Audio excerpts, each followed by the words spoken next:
In 1969, two brothers went fishing on the Altamaha River in the Clark's Bluff area. They cast their fishing rods, ready to wait for some fish to bite their bait, but at that moment, they saw something strange. At first, they thought it was a sturgeon, but then they saw that the length of this sturgeon was about 13 feet, almost as tall as two basketball players.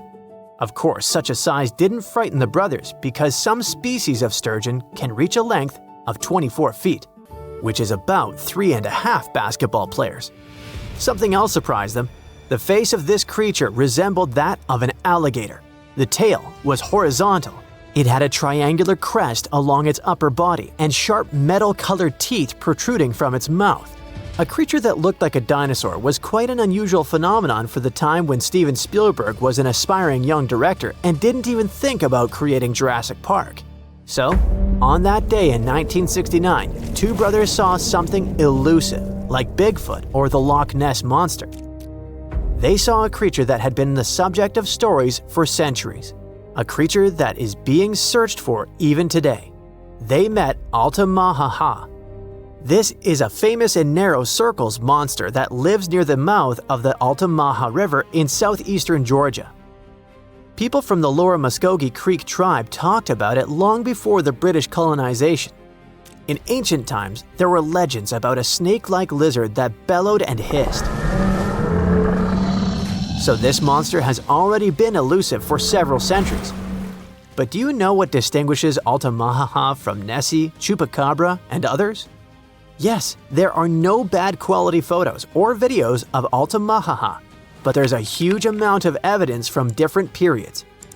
For the locals, Altamaha is so real that one artist created a detailed statue of this river beast. Of course, it's not accurate because it's based on eyewitness accounts.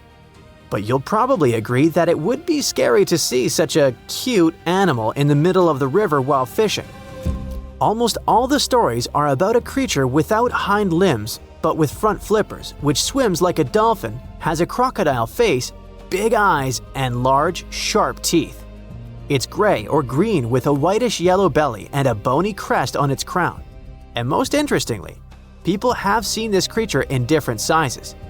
Of course, when you see an unknown dinosaur-like thing, you can exaggerate its size or estimate it incorrectly, which explains the difference in statements. But there's also a probability that Georgia is home to a big family of Altamaha. One of the first people to see this creature and report it to a local newspaper was Captain Delano. On his schooner Eagle, he was sailing near St. Simon's Island, below the mouth of the Altamaha River, when he saw a creature about 70 feet long, which is almost twice the size of a school bus.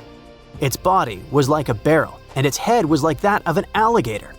It's possible that the captain greatly exaggerated the size of the monster because of the excitement, but several other people who were with him in the boat confirmed his words. From that moment on, reports of the river monster began to appear more often.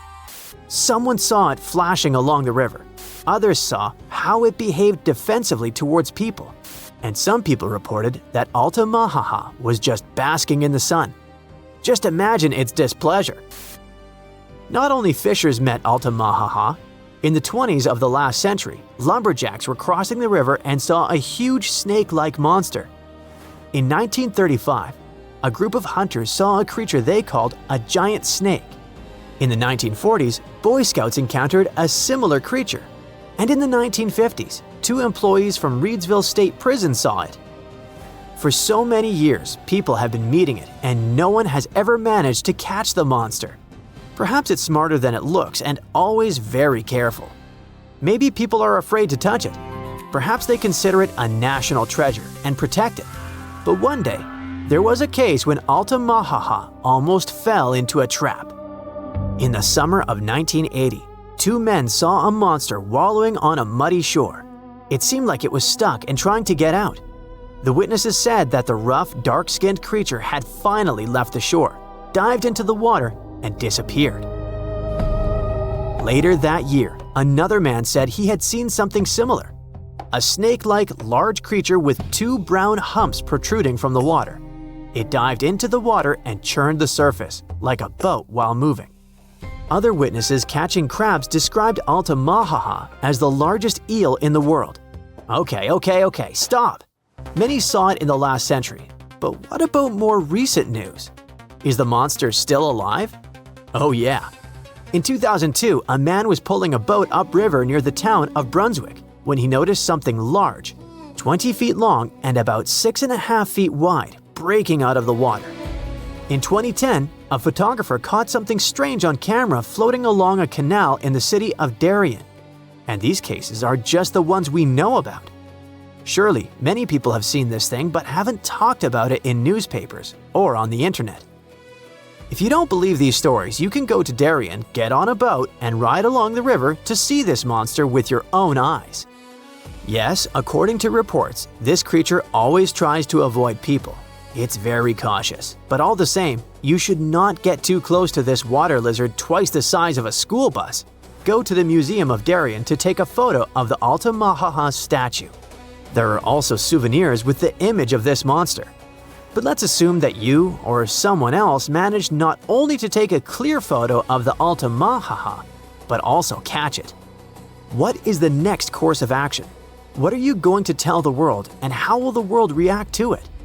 What will happen to the poor animal, surrounded by millions of flashes from reporters' cameras?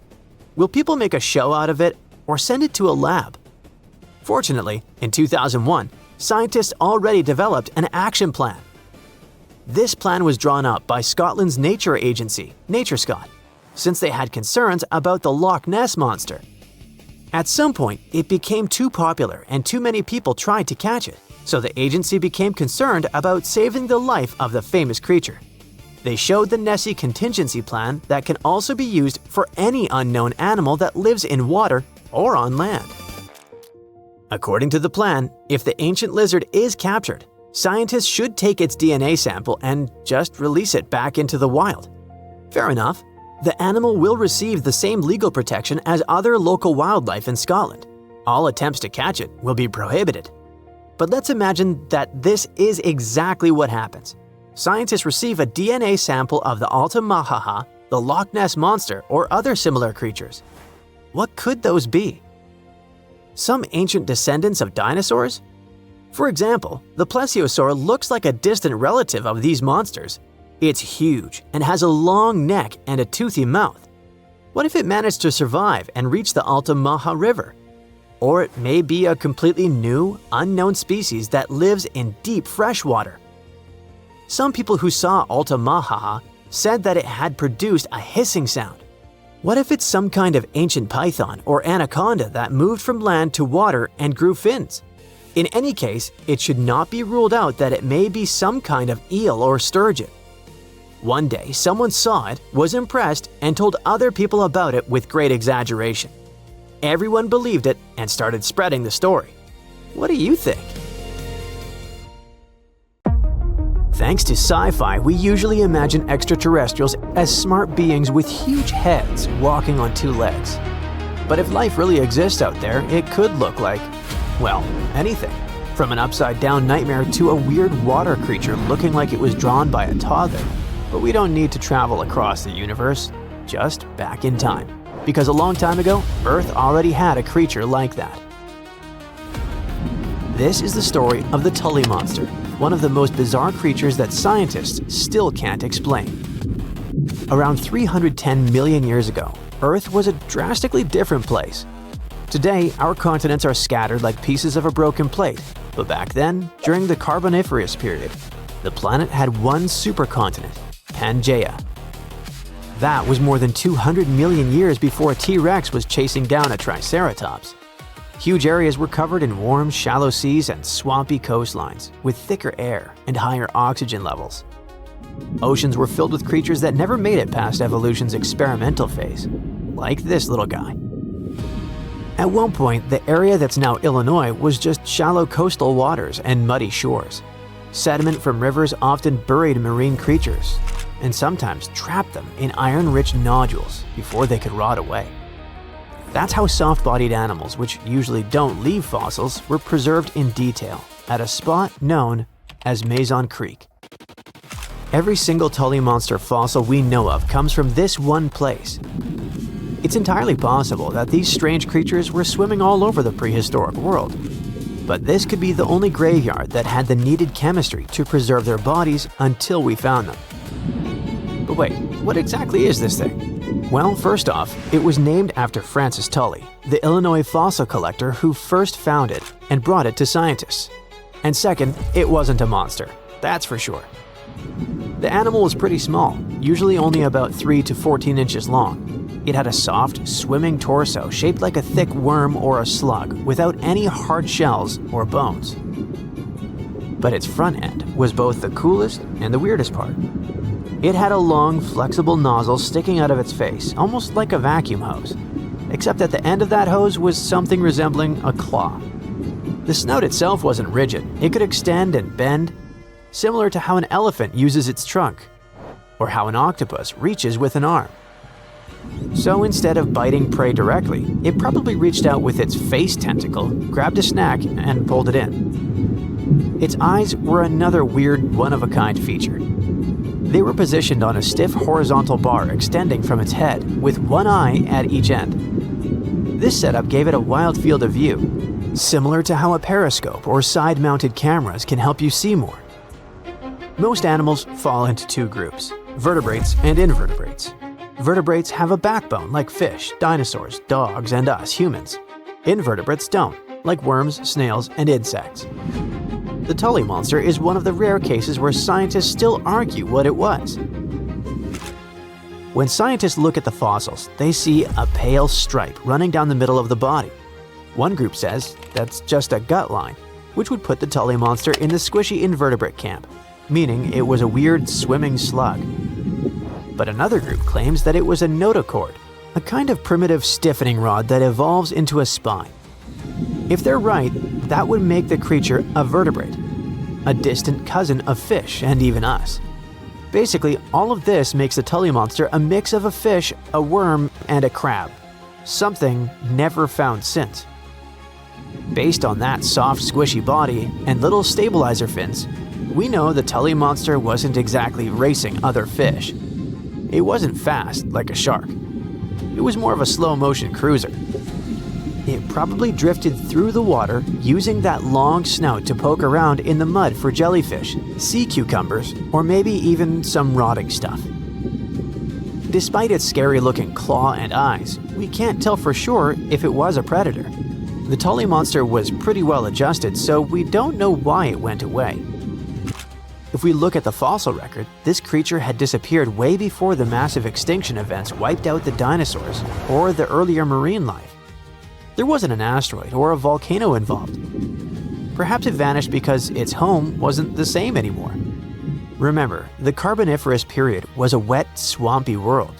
But as time went on, Earth's climate shifted. Tropical estuaries dried up and the chemistry of the water changed. This probably caused Tully's specific playground to disappear. As far as we know, the monster left no genetic heir. Usually, if an animal goes extinct, it leaves behind a cousin or a descendant that evolves into something else. Dinosaurs left us birds.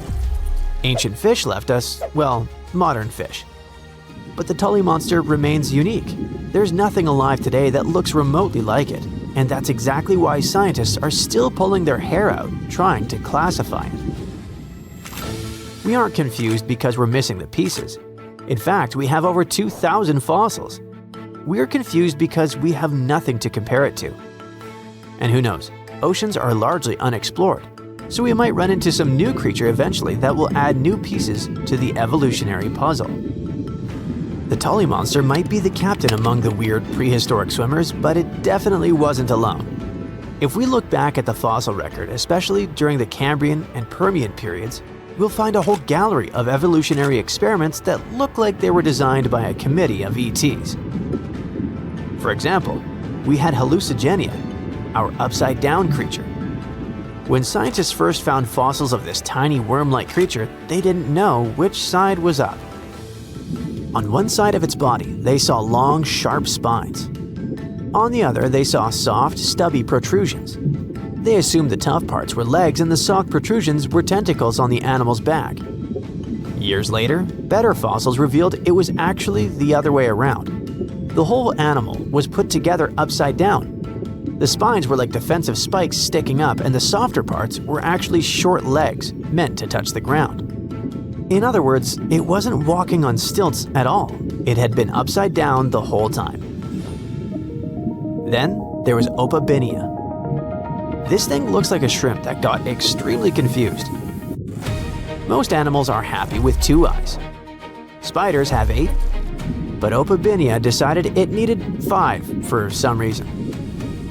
5 mushroom-shaped eyes found out on its head, giving it a 360-degree view of the world. And if that wasn't enough, it had a long, flexible nozzle sticking out of its face, kind of like that of the Tully monster. When this animal was first presented at a science conference in the 1970s, the room actually erupted in laughter because everyone thought it was a practical joke. Finally, there was a creature called Helicoprion. At first glance, it looks like a shark. But look at the mouth. Instead of a normal jaw that opens and closes like a hinge, it had something called a tooth whorl. As it grew new teeth, the old ones rotated inward, creating a literal spiral of teeth in its lower jaw. It looked like a circular saw blade embedded in its chin. Scientists spent decades arguing about where this saw blade actually went. Some put it on the nose, some on the tail, until they finally realized it was inside the mouth. All of these creatures, the Tully monster, the upside-down worm, the 5-eyed shrimp, and the buzzsaw shark, remind us of one thing.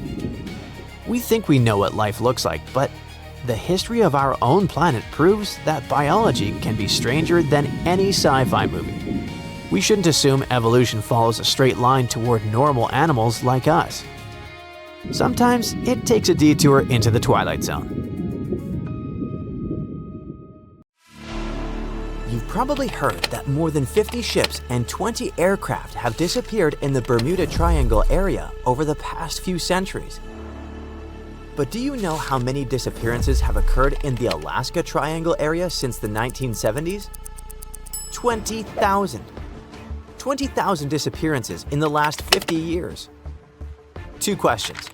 Why do so few people know about this? And what's going on there? Let's find out. The Alaska Triangle is an area that includes Anchorage, Juneau, and Utqiagvik. It's covered with lakes, forests, and of course, snow. The place gained a grim reputation after the disappearance of a small plane in October 1972. The pilot was Don Jones, and the passengers were U.S. House Majority Leader Thomas Hale Boggs Sr., Alaska Congressman Nick Begich, and his assistant.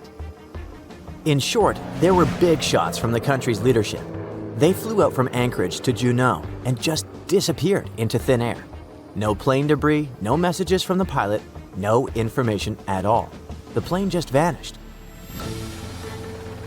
The search over a vast area lasted for several thousand hours to find the traces of the 4 missing people and the plane. A large team of rescuers, researchers, and specialists couldn't find even a small clue. From that moment on, the popularity of the Alaska Triangle began to grow. It turned out that the mysterious disappearance of the plane was just the tip of the iceberg. Even more planes and tourists disappeared in the area. The number was huge. Dozens, hundreds, thousands, and tens of thousands. Since 1988, more than 16,000 people have disappeared here. But what's the reason for these mysterious disappearances? There are plausible and logical theories. There are some fantastic ones, and there are some very creepy ones that are better not to listen to before going to bed. Do you know what makes this place different from others where people disappear? There are too many mysterious circumstances here. For example, in the Bermuda Triangle, ships disappear because of large waves, bad weather, and magnetic storms. No one knows for sure, but all of these disappearances seem quite logical. A ship sails to a place known for its storms and bad weather. It will be terrible and sad if it disappears, but it won't be a surprise. Let's take climbers or travelers who go to conquer snowy peaks or vast canyons. Bad weather, dangerous landscapes, and wild animals make such trips quite risky. So yes, unfortunately, people also disappear in such areas. The situation in the Alaska Triangle is different. Yeah, there have been bear attacks or falls into mountain crevices here, but people have also disappeared in safe conditions. One man disappeared without a trace from a large liner sailing through the cold territory. Another one just vanished from the top of a mountain in a touristy area filled with a lot of people. What happened to them? No one knows. Among thousands of mysteries, some cases have been solved. For example, scientists have managed to solve the mystery of the disappearance of Frank Sutherland. A 25-year-old New Yorker went hunting in Alaska in the 1970s and never returned. Despite the search operations, no trace of this man was found. But then, almost 20 years later, near one of the rivers in northeastern Alaska, someone found a skull. In 2022, scientists conducted a DNA analysis of the find and confirmed that the skull belonged to the missing New Yorker. The study showed that with a high probability, Frank had met a bear and hadn't survived this encounter. This is just one solved mystery, but how about thousands of others? Tens of thousands of miles of coastline, more than 3 million lakes, cold, strong winds with snowfall, a large number of bears, crevices in rocks, and many other factors can be the reason for missing people. But maybe there's something else, something that makes people go crazy, hallucinate, get lost, and panic. And these are energy vortexes. There's no scientific evidence that such a strange phenomenon really occurs in the Alaska Triangle, but the theory looks pretty true. So, this is a massive invisible energy that moves clockwise or counterclockwise in the form of a vortex. These spirals can be energetic, magnetic, or electromagnetic. But what are they doing? Magnetic anomalies can disrupt the operation of the compass and other navigation instruments, and people can experience dizziness, disorientation, and even hallucination. According to the theory, people's behavior changes depending on the direction of the vortex. If it swirls up clockwise, then it has a positive effect on a person. People experience calmness, concentration, and a desire to create. Negative vortices do the opposite. They swirl counterclockwise and cause health problems. Bad mood, nightmares, depression, confusion, and malfunctions of electrical appliances. If the vortex theory turns out to be true, then there will be fewer questions about the Alaska Triangle. And while some believe that this place is associated with magnetic activity, others are sure that the Alaska Triangle attracts extraterrestrials. According to them, spaceships from other planets abduct people. This version is too far-fetched and stereotypical, so let's not dwell on it. Among all this majestic wilderness, vast forests, lakes, and rivers, there's something that stands out in the overall landscape. There is a scenic area in Alaska called Gakona, and it hides HAARP, the High Frequency Active Auroral Research Program. It's a large research center that consists of hundreds of antennas that transmit radio signals to the ionosphere. The ionosphere is a layer of the planet's atmosphere where radio waves are exposed to solar radiation and other cosmic stuff. It all sounds rather complicated and incomprehensible. But when a mysterious high-tech station appears in the middle of a nature reserve where people disappear, many new theories pop up.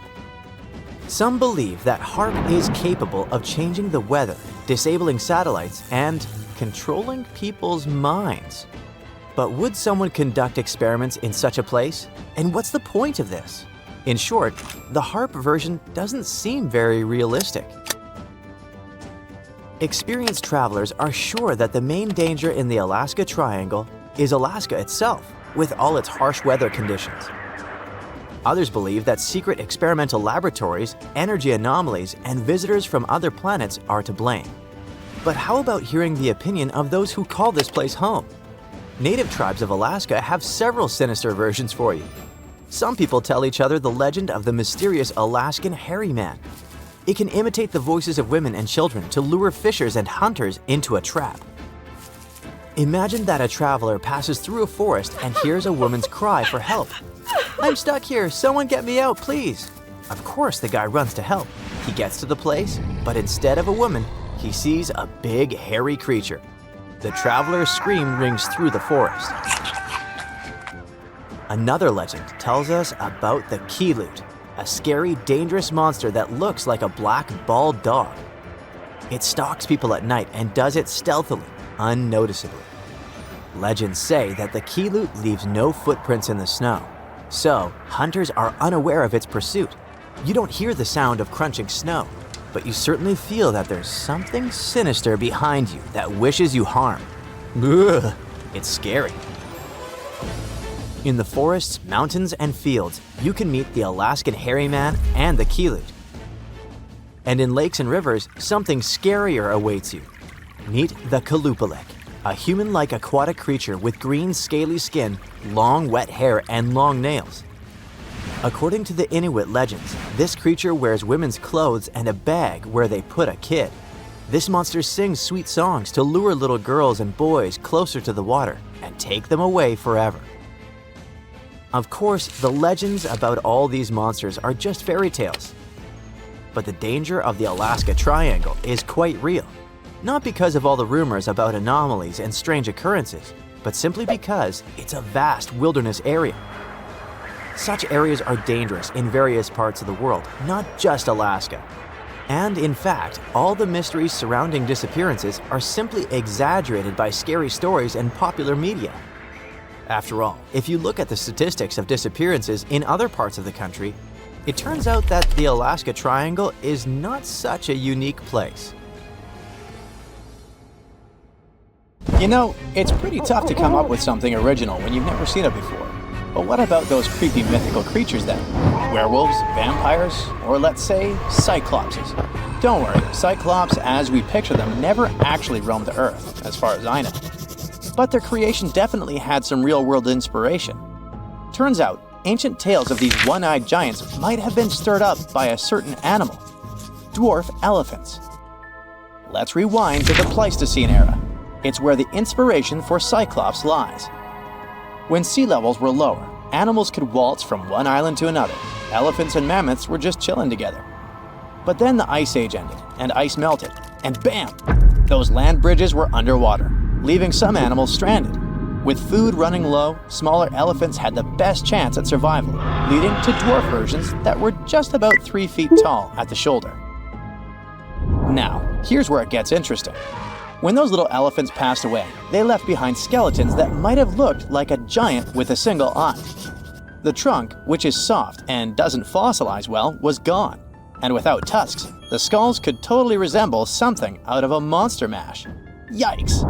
So when the Greeks showed up and stumbled upon these skulls, they could have thought they had stumbled upon massive creatures with a single eye.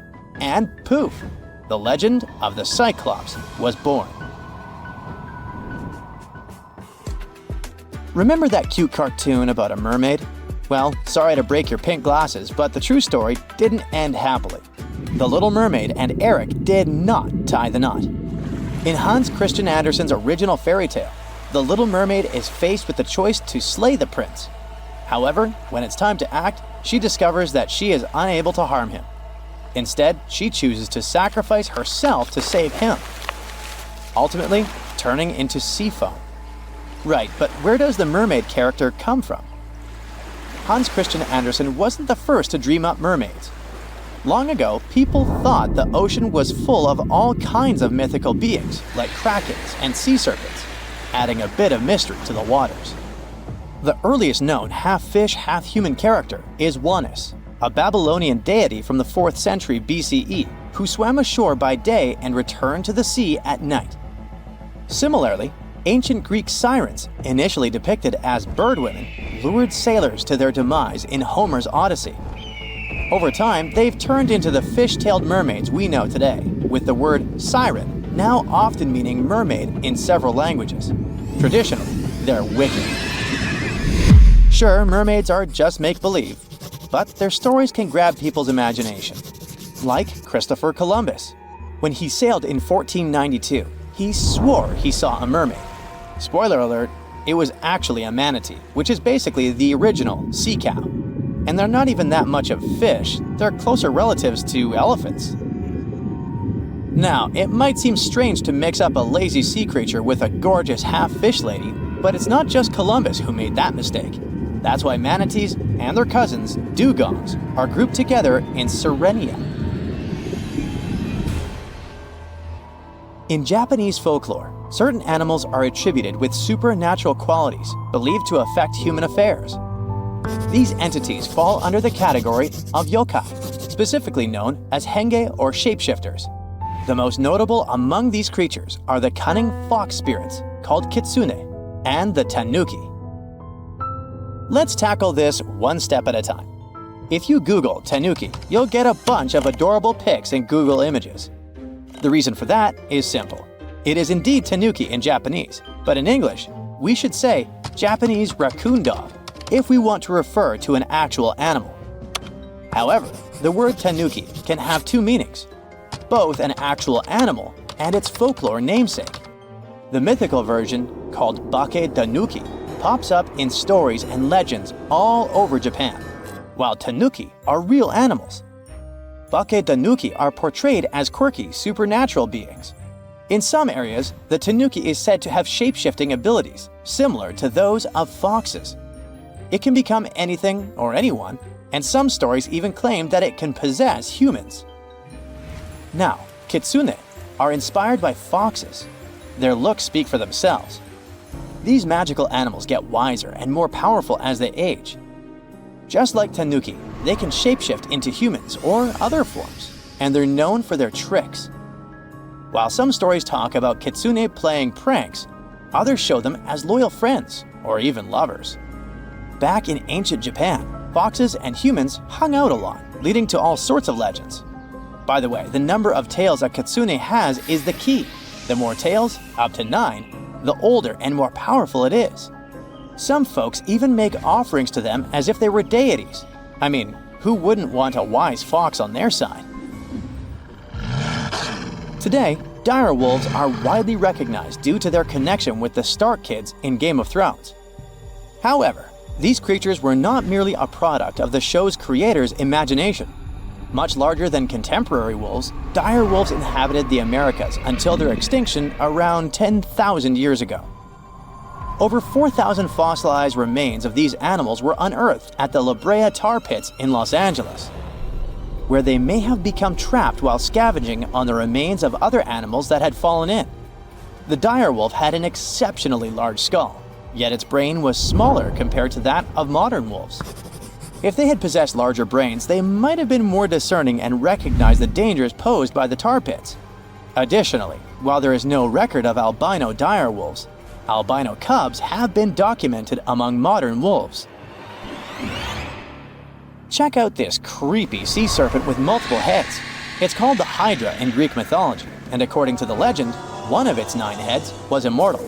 So every time you lopped one off, 2 more popped up. Hercules had to take on this beast as one of his biggest challenges, and his nephew lent a hand. While Hercules was busy playing whack-a-mole with the heads, his nephew was cauterizing the wounds to stop them from coming back. Eventually, he managed to chop off the immortal head and buried it under a hefty rock. Believe it or not, this wild story might have had a basis in reality. There are a few documented cases of snakes with multiple heads, though 9 is pretty rare. Reptiles seem to be more prone to this kind of thing compared to other animals. Still, no records about one of those heads being immortal. Duh. Giants have been a part of stories forever. Take Greek mythology, for example. There's the Gigantus, a wild crew of 100 giants that sprang from Gaia after she had had a rough breakup with Uranus. Not exactly a fairy tale, right? Then there's Ergelmir from Norse mythology, who was born when icy Niflheim waters mixed with the fiery heat of Muspelheim. Now let's switch gears to real-life giants. Some folks had a condition called hereditary gigantism, which helps explain the tales of these towering figures. Scientists think they found a gene linked to it. Plus, some people have pituitary tumors that kick growth hormones into overdrive. Take Goliath, for example. He was reportedly over 9 feet tall. There's no universal height for a giant since it varies by culture. A study even suggested that Goliath might have had a genetic background contributing to his size. When David took him down with a slingshot, he hit Goliath right in the forehead. Imagine if Goliath had a pituitary tumor messing with his eyesight. It would have been a classic case of didn't see that one coming. And speaking of giants, meet Robert Wadlow, the tallest guy ever recorded. He stood at an insane 8 feet 11.1 inches and weighed 439 pounds. Basically, a human reindeer. As a kid, he was always the tallest. At 8, he was already as tall as his father, and by 9, he could carry him around. By graduation, he had hit 8 feet 4 inches. Now, you can't find living dinosaurs nowadays, which is a good thing, mostly, but you can still meet some creatures that might have gone to lunch with them. The frilled shark, for example, is a living fossil that comes from a family of sharks that have been around for about 80 million years. One of the coolest things about it is its long, eel-like body that can grow as long as 6 feet. It has 6 pairs of gills on its throat, which help the frilled shark breathe in the deep, cold ocean where there isn't much oxygen. The shark can move very quickly, like a snake, to catch its prey when it least expects it.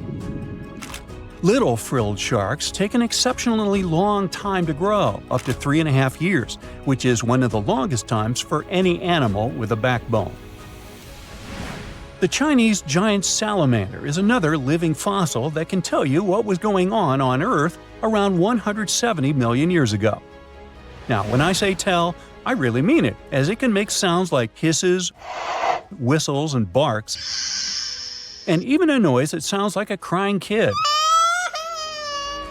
The biggest Chinese salamander found so far weighed 130 pounds, as heavy as 2 Dalmatians, and was almost 6 feet long. Giant salamanders like to be alone. Hey, I want to be alone. And will chase away other salamanders from their space, except when it's time to start a family. During the day, they hide and sleep under rocks.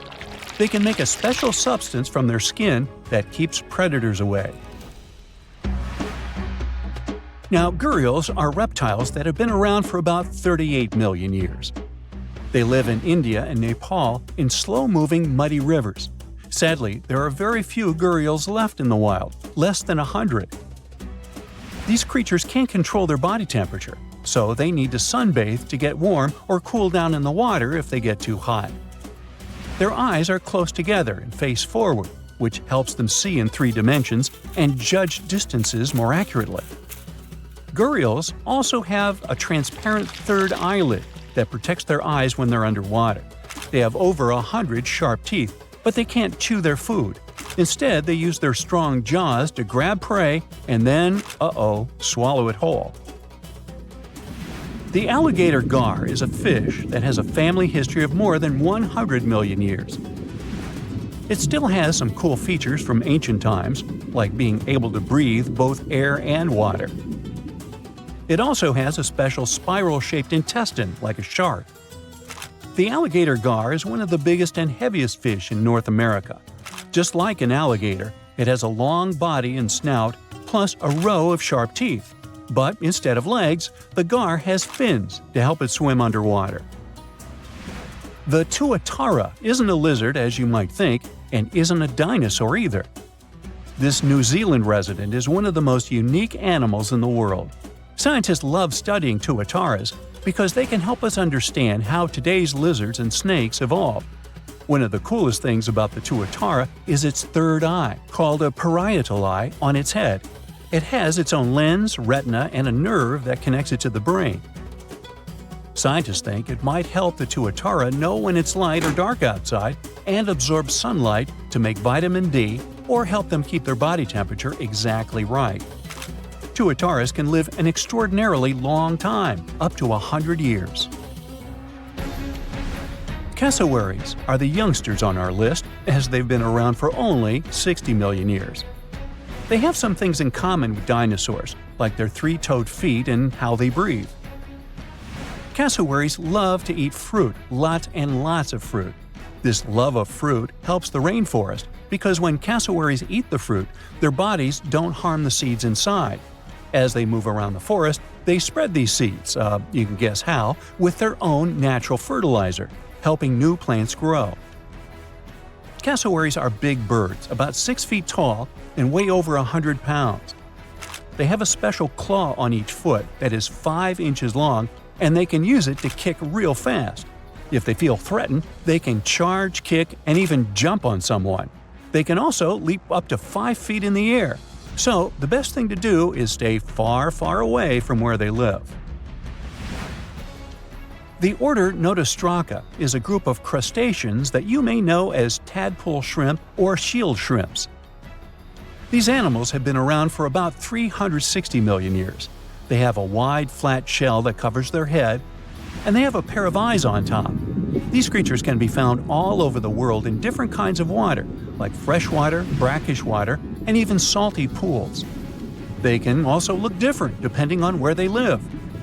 Notostracans aren't picky eaters and can snack on pretty much anything, from plants to small animals and other shrimps. Some of them are considered pests in places like California rice paddies because they stir up the mud, which blocks sunlight from reaching the young rice plants. Sturgeons are some of the largest fish species on the planet. They live only in the cool waters of the northern hemisphere and never travel below the equator. Even though they are huge, sturgeons don't have teeth. They eat by sucking food off the bottom of rivers, gulfs, lakes, and oceans. Scientists believe that sturgeons came from a group of fish that first appeared around 419 million years ago, long before dinosaurs even existed. Their ancestors survived a big extinction event that wiped out 90% of all species and went on to become the largest fish in many rivers in North America and Eurasia. Sturgeons can live up to 100 years old or even older. Female sturgeons can lay up to 3 million eggs at a time, but not all of the eggs eventually turn into real fish. Our next hero, the Pacific lamprey, has successfully lived through at least 4 mass extinctions. Its ancient ancestors evolved over 450 million years ago. These creatures have cartilage instead of bones and a third eye, which is a special light-sensing organ on top of their heads. Instead of a regular jaw, they have a mouth surrounded by teeth. They latch onto prey and sup up body fluids like real underwater vampires. And although he wasn't living underwater, the story goes that King Henry I of England might have lost his life because of a lamprey. The English monarch loved this fish so much that he defied doctors' orders to stop eating its flesh. He got sick every time he'd have it, but the lack of bones and the unusual taste made the royal fall in love with it. As a result, he got some scary symptoms from eating lamprey and eventually passed away. Can you say clueless? The elephant fish, also called the Australian ghost shark, has been on Earth for around 400 million years. Even though they're related to sharks, they aren't actually sharks. Instead of bones, their bodies are made entirely of cartilage. These fish have a special shiny tissue in their eyes that can make their eyes look like they change color from yellow to green. Elephant fish can be pretty tough and will fight back if they feel threatened. They like to be alone and usually don't hang out with other fish. Horseshoe crabs also deserve the title of survival champs, as they've been around even before dinosaurs, since 450 million years ago. 4 species are still roaming the ocean from Maine all the way to Mexico. Horseshoe crabs are more like spiders than ticks than they are like real crabs. They have 9 eyes, plus extra light sensors near their tails, so they can see really well. They breathe underwater using flap-like gills near their belly, and sometimes they use these gills to swim upside down. Every spring, when the tide is high, these creatures come up to the beach at night to mate and lay their eggs, and you can see hundreds of thousands of them. Today, I'm going to tell you about creatures that had unique features which allowed them to grow to incredible sizes. They were some of the most impressive animals to have ever existed on our planet. The Argentinosaurus is a genus of sauropod dinosaurs that lived approximately 97 million years ago in what is now South America. Scientists think it was one of the largest land animals ever, with a length of up to 100 feet and a weight of up to 100 tons. A farmer stumbled upon a giant leg bone while tending his cattle. That's how he discovered the first fossils of the Argentinosaurus in Argentina in 1987. Further excavations uncovered more bones, revealing a massive dinosaur that would have dwarfed most other animals of its time. The Spinosaurus, meaning spine lizard, is a genus of theropod dinosaur that lived around 97 million years ago in what is now North Africa.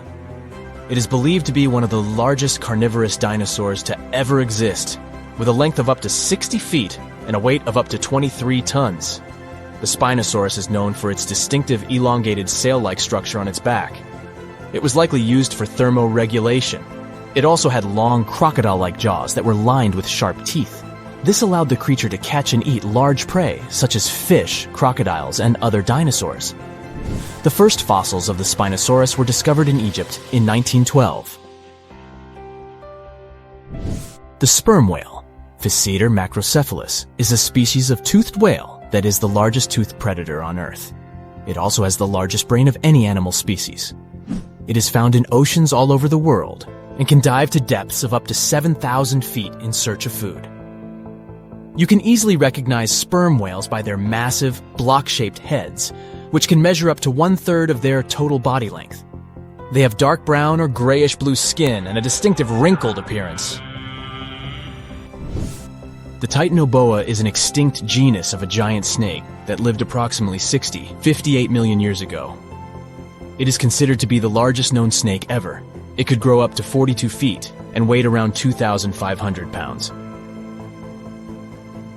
The first fossils of the Titanoboa were discovered in a coal mine in Colombia in 2004. This discovery meant a lot because it provided insights into the size and behavior of snakes during the Paleocene era, as well as the overall climate and ecosystem of the time.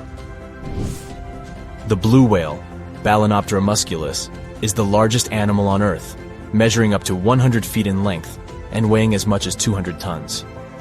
These marine mammals are found in oceans all over the world and can live up to 90 years. Blue whales have a long, streamlined body that is usually blue-gray in color with mottled patterns. They have a small dorsal fin and 2 pectoral fins that are about 1/3 the length of their body. Blue whales feed on tiny shrimp-like creatures called krill, and they eat a lot. A single adult blue whale can eat up to 8,000 pounds of krill in a day. The Leadsichthus is an extinct genus of large, bony fish that lived during the Jurassic period, approximately 155 million years ago. It is believed to be one of the largest fish that have ever lived. Some estimates suggest that it could grow up to 55 feet in length. The first fossils of Leadsichthus were discovered in England in the 19th century, and more recent discoveries have been made in other parts of Europe, South America, and Africa. Despite its enormous size, the Leadsichthus was a filter feeder, similar to modern-day whale sharks, and likely fed on plankton and other small organisms. The creature did it by simply swimming with its enormous mouth open, filtering water through its gills. The pterodostro is an extinct species of flamingo-like birds that lived approximately 35 million years ago. They were relatively small birds with a wingspan of about 2-3 feet. And they were known for their distinctive long, narrow beaks equipped with comb-like structures used for filter feeding. The pterodostro lived in shallow bodies of water, like lakes and lagoons, and mostly fed on small crustaceans and other tiny organisms. The animal filtered them from the water using the comb-like structures on the inside of its beak while swimming through the water. The African elephant is the largest land animal on Earth and one of the most recognizable ones. There are 2 species of the African elephant, the savanna elephant, Loxodonta africana, and the forest elephant, Loxodonta cyclotis. You can see them in various parts of sub-Saharan Africa. These creatures can be identified by their large size, gray skin, and long trunks. African elephants can grow up to 13 feet tall and weigh up to 14,000 pounds, depending on the species and gender. Think you know what lurks in the depths of the ocean? while nearly 95% of our oceans haven't been explored yet. It's hard not to let your imagination run wild. But thanks to brave explorers, deep-sea cameras, and awesome archaeologists, we do know about some pretty incredible sea creatures living in our waters today, and millions of years ago. From the 9-foot spider crab to the 60-foot prehistoric megalodon, these sea dwellers come in all shapes and sizes. But let's focus on sea creatures famous for their huge size. Can you guess which living species of whale is the largest? Well, it's not the orca, but that's a good guess. The orca is a toothed whale that can grow to anywhere from 23 feet to 32 feet, which is slightly smaller than a school bus. How about the narwhal? Nope, they're not the biggest either. These unicorns of the sea live mainly in Arctic waters and only grow 13 feet to 20 feet in length, and that's including their 9-foot tusk. Tired of guessing? Okay, I give in. The largest whale that still exists today is the blue whale. At a jaw-dropping 82 feet to 105 feet, the blue whale is not only the biggest whale we know of, but is currently the largest animal to have ever lived on Earth. Seriously. These animals are bigger than a T-Rex, and even the prehistoric megalodon. If you were to put a blue whale next to a school bus, it would look like it could swallow it. Think about that. According to National Geographic, a blue whale's tongue can weigh the same as an elephant. And their hearts can weigh as much as a car. That doesn't even sound possible. It's no wonder these giants need to eat about 4 tons of krill every day. While there aren't too many animals living today that can compete with the blue whale's epic proportions, there is an entirely different species that is a good contender, and it's not quite what you would expect. It's a jellyfish. No, I'm not talking about the little jellyfish that wash up on the shore and ruin a perfectly good day at the beach. I'm referring to the lion's mane jellyfish, the biggest jellyfish around. This invertebrate can grow up to 120 feet long. They also come in different gorgeous colors like red, purple, or even shades of orange. As if their length wasn't impressive, the lion's mane jellyfish boast a whopping 8 sets of 70 to 150 tentacles. That means they can have up to 1,200 in total. And here's the giant oceanic manta ray, the largest type of ray in the world. Their wingspan can be longer than a bus. These guys can reach 30 feet in length. They also have the biggest brain compared to body size among all fish. Unlike their stingray cousins, mantas don't have venomous tails. And while the lion's mane jellyfish and the blue whale are yet to be beaten for the longest sea creature, there is one marine creature that can grow even larger in length. The Portuguese Physalia physalis, tentacles and all, can reach a length of 165 feet long, and that's according to mentalfloss.com. While this thing may look a lot like a jellyfish, it's actually known as a siphonophore, and there are hundreds and sometimes thousands of them that are genetically identical. Their long tentacles help the organism catch prey, and its sting is fatal to most animals, even humans in some cases. What's even creepier is that if one of the tentacles comes off the organism for whatever reason, it can float around the water for days before decomposing. Even if it's detached, this tentacle can still sting you. But don't go running out of the ocean just yet. Your chances of being hurt by a Portuguese Physalia physalis sting are pretty slim. However, if you do get stung, the side effects aren't pretty, with welts, stomach cramps, an elevated heart rate, and an upset stomach. While you don't want to go anywhere near these long creatures, they sure are pretty to look at. Check out all those colors. The Shastasaurus is the biggest marine reptile that has ever existed. These predators lived during the late Triassic period, about 210 million years ago. These amazing giants could reach lengths of up to 69 feet and weighed more than 75 tons. This made the Shastasaurus as heavy as a blue whale. And if you could stand this creature up vertically, it'd be as tall as a 7-story building. Despite appearances, the Shastasaurus was actually pretty slim for its size. Its ribcage was only 6 feet across.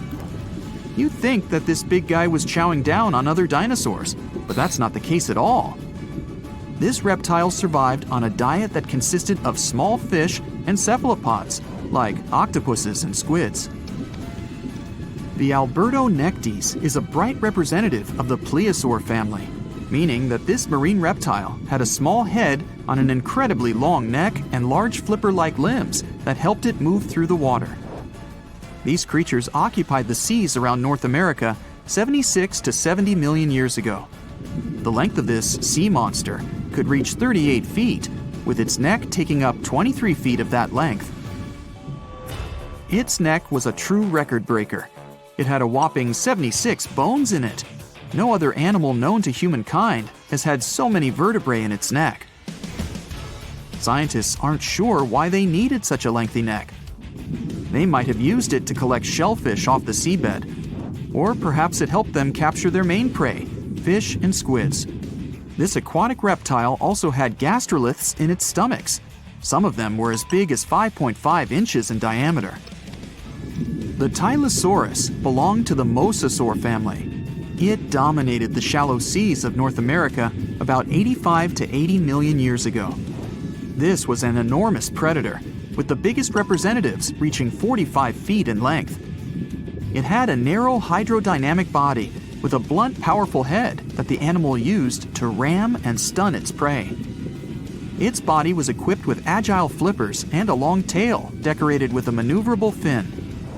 The Tylosaurus was a carnivore, and its diet included not only fish, turtles, and small sharks, but also other mosasaurs, plesiosaurs, and flightless birds. Meet Ophthalmosaurus. This prehistoric reptile thrived during the late Jurassic period and lived in oceans all over the world. Ophthalmosaurus weighed somewhere around 6,000 pounds and grew to approximately 16 feet long, according to newdinosaurs.com. That's about the same length as the beluga whale that exists today. It's too bad these guys went extinct before we had a chance to see them ourselves, as their cartoonish wide eyes and dolphin-like features are pretty darn cute. Of course, the Ophthalmosaurus evolved over time to become ophthalmologists, or eye doctors that we know today. No, that's just a lie. Just testing you. The Mosasaurus is a truly gigantic predator that dominated the seas all over the world about 66 million years ago. According to fossil evidence, some specimens could be more than 50 feet in length. This fact makes the Mosasaurus the biggest marine carnivore of its time. One of the most terrifying things about this creature was its crocodile-like head, decorated with literally hundreds of razor-sharp teeth, neatly organized in 2 rows on both jaws. The thing is that it was pretty challenging for the Mosasaurus to grab its prey in the water. That's why it had all these teeth, plus something special: pterygoid teeth anchored to the bones on the roof of its mouth. This made hunting and holding onto its prey much easier. The Styxosaurus belonged to the Plesiosaur family and lived during the late Cretaceous period, around 85 to 70 million years ago. Upon first glance at this dinosaur, you might mistake it for a sea snake, and it'd be an honest mistake. Styxosauruses were about 35 feet in length, but over 16 feet of that consisted just of their long snake-like neck. They had a comparatively small body and weighed approximately 4 tons. Their mouths were full of razor-sharp cone-shaped teeth that they used to catch fish. They didn't need to chew their prey, thanks to the 200 small stones called gastroliths in their bellies that probably aided in digestion. At the same time, some scientists believe that the Styxosaurus used these stones to sink to the ocean bottom in search of particular types of fish. Looks kind of like Nessie to me. It looks like a prehistoric creature that came from the time of dinosaurs. This scary beast is called the basking shark. It can grow up to 39 feet. People have only reported 3 of them in the past 160 years. The last sighting was in 2015, and before that, about 80 years ago. These sharks sometimes rise to the surface to filter out small animals, such as shrimps and other small crustaceans, when they want to have a nice, tasty seafood dinner. But when there isn't enough grub at the surface, they go down to the depths of almost 3,300 feet, where they tend to stay for months, which is something researchers discovered using satellite tags. Tag, you're it! Now, basking sharks like to spend their time in more temperate waters, but they can migrate long distances. They live across the globe, but in warm tropical or subtropical areas, they won't go near the surface because they're not fans of high temperatures. The lion's mane jellyfish is not that rare, but it's fascinating how large it is. It's the biggest among jellyfish species and the longest animal. Its total length can reach 120 feet. That's approximately 23 feet more than the longest blue whale scientists know about. The jellyfish has around 70 to 150 tentacles, and they all contain huge amounts of neurotoxins that can seriously harm you if you come in contact with the animal. But people don't usually come across this type of jellyfish because it rarely lives near the coast, preferring the open ocean. Generally, you can find the lion's mane jellyfish no deeper than 65 feet below the surface, where it dines on small fishes, zooplankton, and some other types of jellyfish. It uses its tentacles to catch its value meal. Hey, you want fries with that? The giant phantom jelly comes out of the darkness and depths of the ocean's midnight zone. Its sun-hat-shaped bell reaches over 3 feet across. This bell trails 4 ribbon-like mouth arms that can be up to 33 feet long. This quite rare creature uses its mouth arms to catch unfortunate animals swimming around and not knowing what's coming for them. Giant phantom jelly propels itself through the water with periodic pulses coming from its orange head. It glows faintly and mysteriously in the pitch-black depths. It lives across the globe in all the oceans except for the Arctic. I'm guessing it's too cold. Because of its odd shape, people often call the oarfish the dragonfish or sea serpent. It's about 26 feet long, which makes it the longest bony fish we know about, and lives at depths of 3,300 feet. Oarfish spend most of their time in the deep, dark parts of the open ocean in tropical and subtropical areas. They almost never come to the surface, unless, invited. It's a ribbon-shaped and shiny silver creature with a long red dorsal fin and red oar-like pelvic fins. Its body has no scales and is very thin.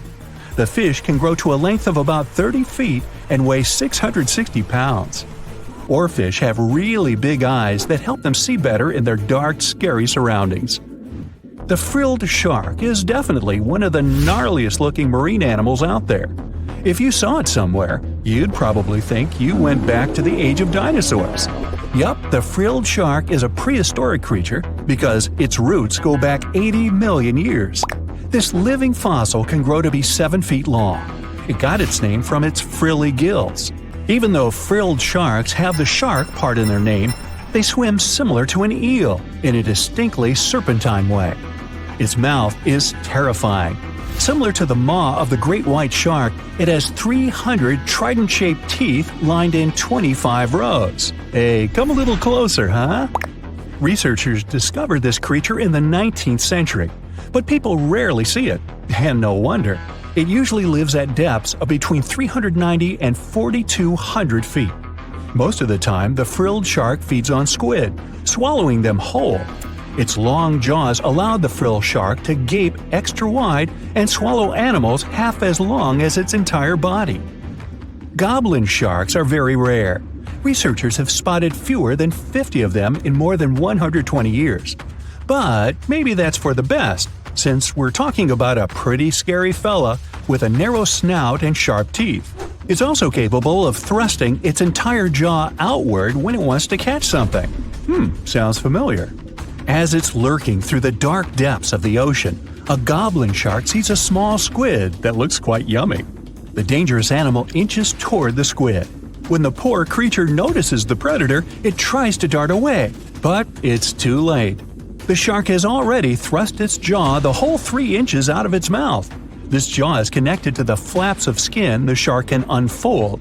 This helps a lot because the goblin shark is a sluggish animal, so it's pretty hard for it to chase its food. After finishing its lunch, The goblin shark puts its jaw back in its mouth and swims away as if nothing's happened. Goblin sharks mostly live at the bottom of the ocean. Like many other shark species, they prefer swimming alone. Here's a silver-colored creature with very rough skin. That's the ocean sunfish, with a total length of almost 11 feet. Its other name is mola. The ocean sunfish is the heaviest of all bony fish out there. People sometimes call it a swimming head because of its bizarre appearance. These creatures have such a weird shape because they're born with a back fin that never actually grows. It just folds into itself as the animal matures and creates a rounded rudder. The sunfish is a bit clumsy. It moves with the help of its mighty fins that allow the animal to swim on its side. This marine inhabitant is a solitary creature. It mostly feeds on zooplankton and jellyfish. The spotted wobbegong is one of the world's rarest sharks. It grows to be more than 10 feet long. It may not look as terrifying as some of its shark relatives, but it's pretty good at catching unsuspecting animals swimming past, mostly during the night. The animal has a spiracle, which is why it can breathe while staying still at the bottom of the ocean. It's motionless most of the time, which is why you can barely notice it. Its flat body and large pelvic and pectoral fins blend in with the underwater terrain. That's why they're so good at hiding. This ability helps when these sharks want to protect themselves too. Wobbegong means carpet shark. They usually live close to the ocean floor in coral reefs, on sandy bottoms, and under piers. People have even spotted the shark in the water that is barely deep enough to cover its flattened body. Now, blobfish lack teeth and bones, so they can't actively hunt. Since they don't have much muscle mass, they can barely move around. Hey, I had a roommate like that once. They get their energy from animals they scoop up from the seafloor. They also know how to conserve this energy. That's how it usually goes with deep-sea creatures. They don't have as much food as those animals that swim closer to the surface. Instead, they have special body mechanisms that allow them to save energy for the times when they don't have much to eat. Pressure at the depths where the blobfish lives is 120 times as high as that at the surface. That's why the bizarre creature looks like a weird gelatinous mass only when you bring it up to the surface. The pressure here is not strong enough to keep its body together. Hey, breaking up is hard to do. The white margin stargazer could compete with the blobfish for the title of the ugliest animal in the sea, don't you think? Now, this animal has eyes on the top of its head, together with an upward-facing mouth which the creature uses to hide itself in the sand. That's where it spends most of its time, with only its eyes protruding from the sand. It chills this way until some small animal passes by. It can lunge at its target incredibly quickly, literally within milliseconds. This creates a vacuum in the water that pulls in a crab, fish, or some other small, unfortunate animal. Another tactic involves venom. This fish has a venomous spine in its shoulder blade that helps with catching other animals and defending itself against enemies. Even though it's not related to the electric eel, the white margin stargazer can generate an electric shock as powerful as 50 volts. Ow! 75 million years ago, North America was full of scary dinos, both walking and flying, and insects the size of birds. But the biggest predator there was something way scarier, a crocodile so massive it could swallow dinosaurs whole. This beast was roughly the length of a school bus, weighed more than 5 tons, and had teeth the size of bananas. Its name was Deinosuchus, which literally means terrible crocodile. And trust me, it lived up to that name.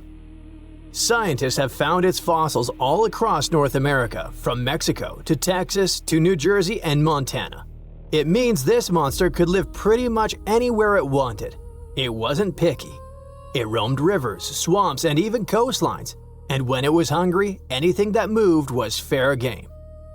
Fossilized dinosaur bones show massive bite marks matching its jaw pattern. So yes, it actually took down dinosaurs. What's even crazier is its bite force. Based on skull reconstructions, scientists estimate it could crush bones with more power than T-Rex. So if a T-Rex ever got close to the water, it might have ended up as lunch. But Deinosuchus wasn't just a bigger and meaner version of today's crocodiles. it was more closely related to alligators. Recent studies show that it actually belonged to an ancient branch of crocodilians that split off before the ancestors of modern alligators and crocodiles. It was like that weird cousin in your family tree who doesn't quite fit in, but somehow looks like everyone.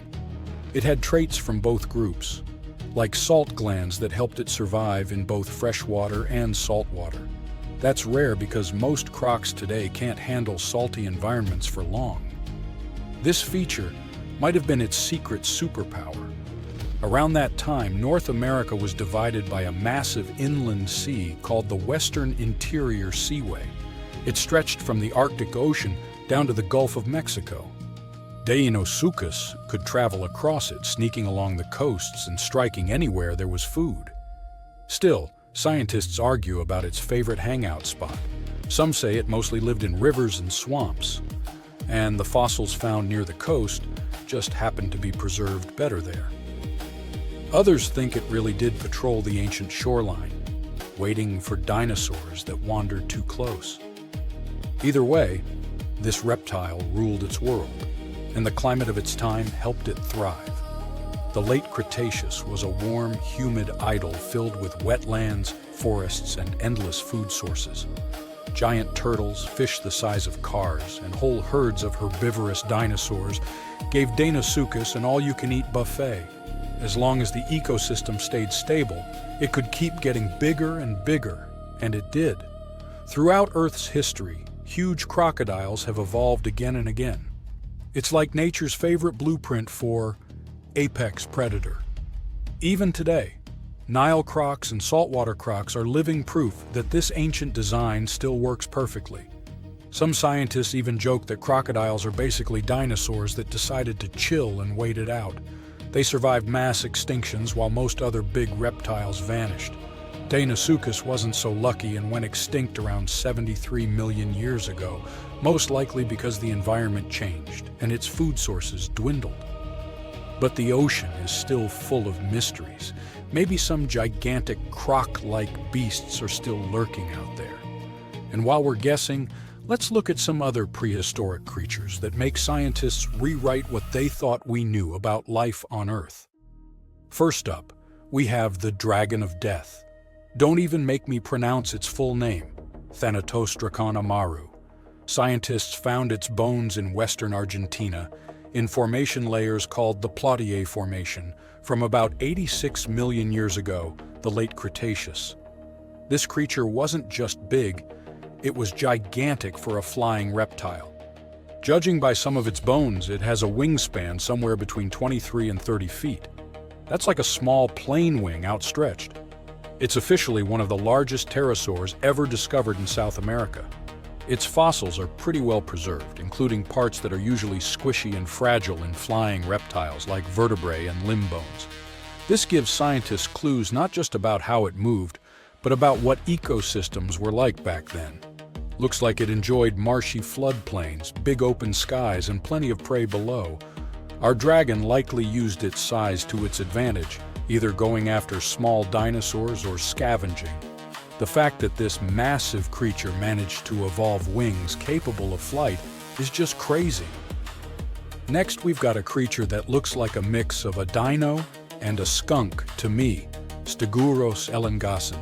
Scientists found fossils of this cool guy in southern Chile among rocks deposited about 75 million years ago. The thing that hits you first, let's hope, not literally, is its tail. Instead of the usual spikes or clubs you get in other armored dinos like ankylosaurs, Stegosaurus had a flat blade-like tail made from fused bones. It looked almost like a weird paddle or frond. Scientists compare it to Aztec ammunition because of that blade structure across the tail's rear half. It wasn't huge, only about 6.5 feet long, but what it lacked in size it made up for in weirdness and cleverness. Its body had armor plates, protective skin scutes, and a skull structure showing features of different dinos. So it was kind of a hybrid in style, which got paleontologists rewriting some of the family trees of armored dinosaurs. Also, the fossil is unusually complete, about 80%, which is rare because armor bones are often damaged or missing. This is super useful for science because it shows us how armor evolved, especially in southern continents. And you definitely need to meet our next hero, a truly bizarre marine reptile that once patrolled the waters of what's now Wyoming, Serpentisuchops. This creature was part crocodile, part sea monster, and 100% nightmare fuel.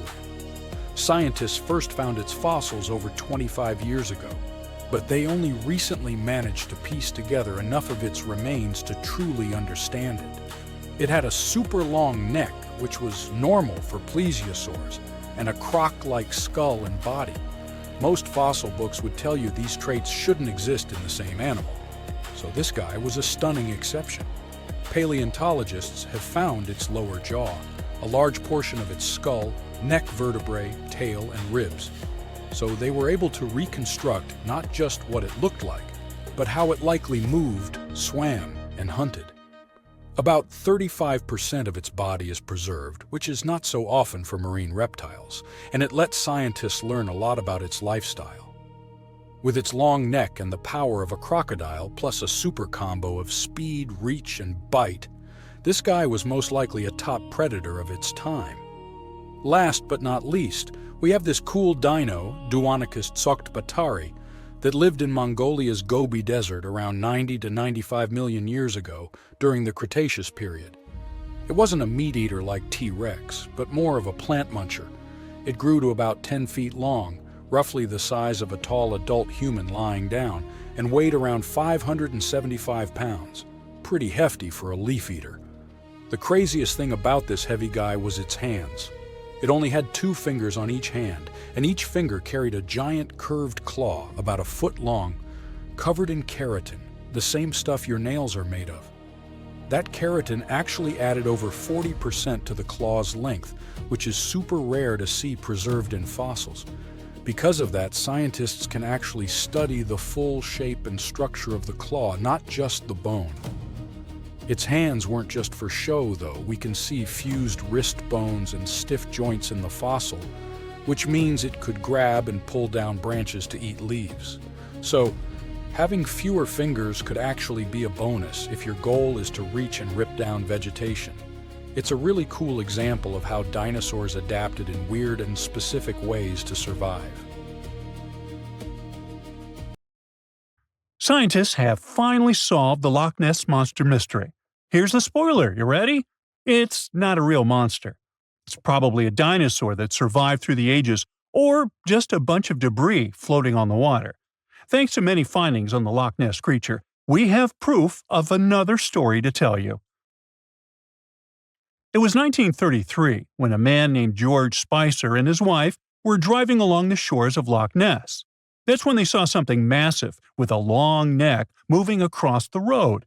It looked like a creature straight out of the prehistoric era, a dinosaur-like beast unlike anything they'd ever seen. That was the moment that Loch Ness Monster theories started spreading around like wildfire. One of the most famous Loch Ness Monster sightings came just a year later, in 1934, when a man took a photograph that became the most well-known image of Nessie. That's the nickname she was given. She? Anyways, the photo, known as the surgeon's photograph, showed a long-necked creature rising out of the water, and for years it convinced people that the monster was real. But years later, the truth came out. One of the men who helped take the photo confessed it was all a hoax. The photo had been staged after all. When the photo was published, it had been significantly cropped. This made the animal in the picture look much bigger than in real life, fueling the theories that the Loch Ness Monster did in fact exist. In the 1960s, one of the first big scientific attempts to investigate the mystery of the Loch Ness Monster happened. A research team took sonar equipment to the lake and spent hours scanning the waters in search of evidence of large creatures. What they found was puzzling. They recorded several objects moving deep in the loch, or lake, with no clear explanation as to what it was. Though the team didn't manage to capture anything definitive, this sighting helped fuel the belief that there was indeed something massive living in Loch Ness. After that, research about the mystery of the Loch Ness Monster kept popping up. In 1972, with the help of underwater photography, some researchers managed to capture strange images, which got people's hopes up for a minute. But the truth is, this early research about the Loch Ness Monster was far from conclusive. Now, of course, not everyone bought into the mystical, magical theories about the Loch Ness Monster. Theory 1, from a professor of zoology at Oxford University, has made it clear that the monster is a biological impossibility. Hey, my pediatrician said that about me, too. Meanwhile, he says that no skeletal remains have ever been found in the region. Plus, no fishermen have ever caught anything resembling the creature in their fishing nets. For him, this works as proof that it simply can't be real. When it comes to the famous photos of the Loch Ness Monster as evidence, well, that's pretty simple. The professor offers a more down-to-earth explanation. He argues that these images are either showing floating debris or birds, like cormorants, which have long necks and often appear to be low in the water. When people refute his suggestion, he takes us back to human psychology and explains that people often make mistakes and misjudge the size of things, especially when they just caught a glimpse of it, and even more so when they are hoping to see something specific. Now, many of those alleged photos depict an animal with a long neck and a small head, which has led some to believe that what they're seeing is a plesiosaur, a giant marine reptile that lived 215 million years ago and disappeared with the dinosaurs. The idea of a plesiosaur surviving all these years is a theory that's been around since the first sightings of the creature. But this researcher isn't buying it. He explains that no plesiosaur fossils have been found in the region dating to anything later than 66 million years ago. The idea of a prehistoric creature still lurking in the waters of Loch Ness just doesn't hold up scientifically. Then there's theory number 2, from a British naturalist who has spent over 50 years investigating the Loch Ness Monster phenomenon. His conclusion is a little less dramatic. He believes that most people who report sightings of long-necked creatures are misidentifying other animals. He suggests people think they are seeing a sea serpent. Reports of sightings from the Loch Ness Monster have been around since the 6th century CE, long before they were distilling Scotch whiskey or other explanations. Early reports of these sea serpents describe large creatures with long snake-like bodies and multiple humps. Some say the creatures were as big as boats, and many swore they saw something swimming in the waters. Many of these early sea serpent sightings may have been misunderstandings or exaggerations of normal animals in the loch, like large fish or even swimming birds. They could have been large eels, which are known to live in Loch Ness. These eels, especially when they're moving, might have given the impression of a long, undulating creature in the water. People who saw these eels from a distance, particularly in low light or misty conditions, might have mistaken them for something much more mysterious.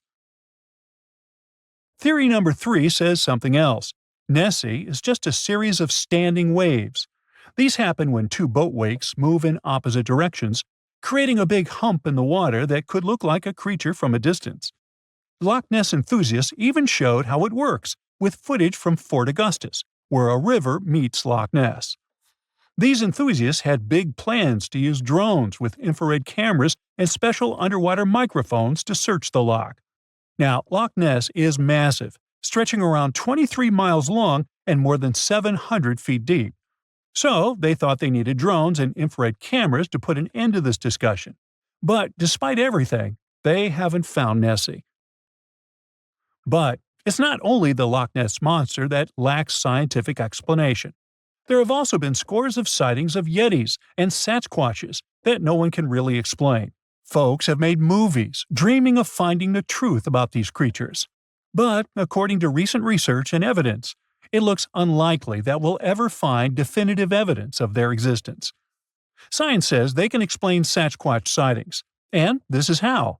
Biologists who study wildlife using camera traps, which are set up in remote areas to capture images of passing animals, have long attempted to find elusive species. These cameras detect movement and snap pictures, providing invaluable data on the biodiversity of different ecosystems. As camera traps collect more photos over time, the number of species recorded grows. However, after a while, the number plateaus, suggesting that no new species are being detected. While it's impossible to claim 100% certainty, researchers say that after significant camera deployment, it's safe to say the likelihood of discovering new species, especially large ones like Bigfoot or the Yeti, drops significantly. Camera trap studies have been running for years in regions where these creatures are rumored to live, but so far, no conclusive evidence has surfaced. Instead, the supposed proof of Bigfoot or the Yeti often comes from blurry photos or shaky videos taken by individuals who claim to have encountered them. The scientific understanding of biology also makes the existence of Bigfoot highly unlikely. Often described as a great ape, Bigfoot would have had to evolve in North America. However, great apes evolved in Africa, and the only great ape to make it to the Americas is Homo sapiens, whose ancestors crossed the Bering Strait only about 16,000 years ago. This is far too short a time for a new species like Bigfoot to have evolved. While it may be disappointing for these mysterious creature enthusiasts, the scientific evidence points firmly toward the conclusion that creatures like Bigfoot and the Yeti are more fantasy than reality.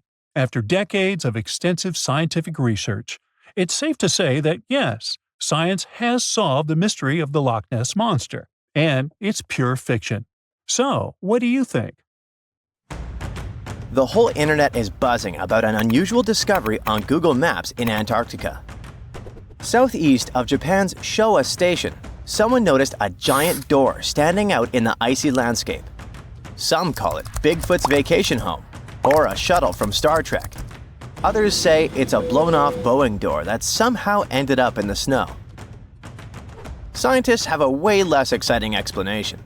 It looks like the so-called doorway is actually part of fast sea ice. It floats near the coast where the water is shallow and islands are scattered around.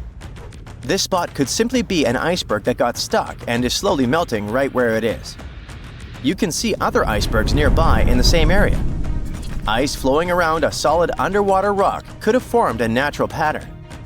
The ice is pretty thin here, and because of the rocks underneath, the ice forms unique shapes.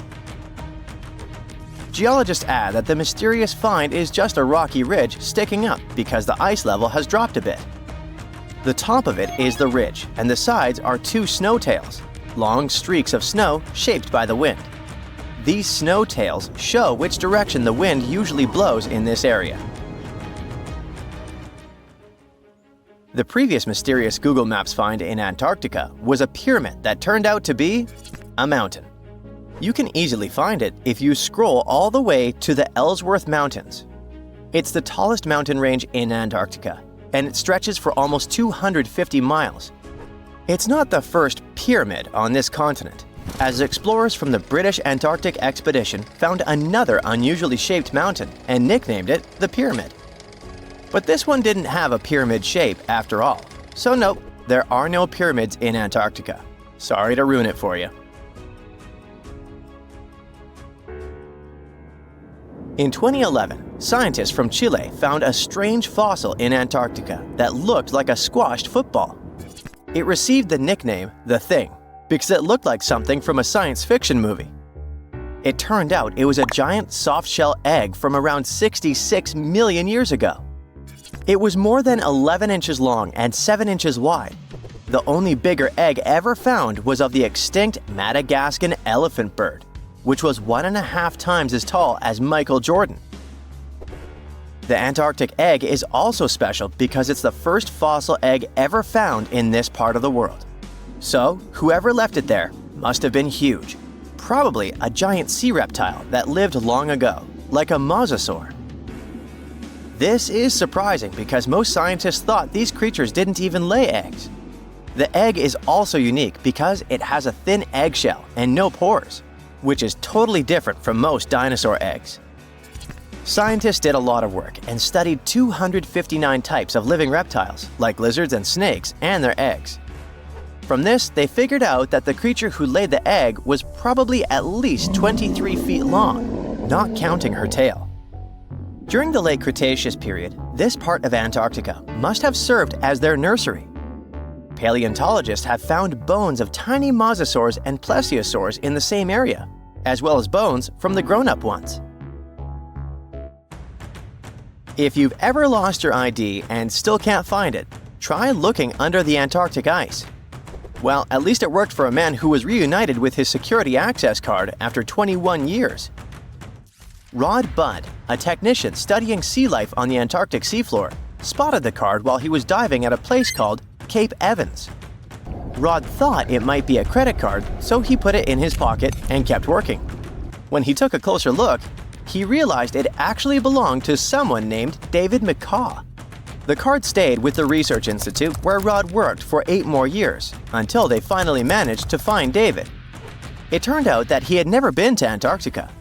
In 2003, someone broke into his car in Wellington, New Zealand, and they tossed the contents of his briefcase into the harbor. So, the card traveled over 2,400 miles in 13 years. There aren't even ocean currents that move directly from Wellington to Cape Evans. If the card went through different ocean currents, the journey would take around 1,000 years. So maybe it got attached to something else that could float more easily, like a piece of debris or a plant that can grow on objects and make them buoyant. Or maybe the person who took David's briefcase was on a ship that went to Antarctica. Or the card somehow stuck to the bottom of a research boat that ended up there. In case you want to see probably the coolest find from Antarctica, you gotta head to the 2025 World Expo in Osaka, Japan. They'll display a meteorite the size of a rugby ball that came all the way from Mars. A Japanese research team found it in Antarctica in the year 2000. They believe a massive asteroid impact blasted the meteorite off its home planet before it traveled through space and landed on Earth. It's one of the largest Mars meteorites ever found, weighing 28 pounds. Scientists studied the gas inside the rock to confirm it's from Mars, and they also found special minerals inside that form when water is present. This means Mars likely had water a long time ago.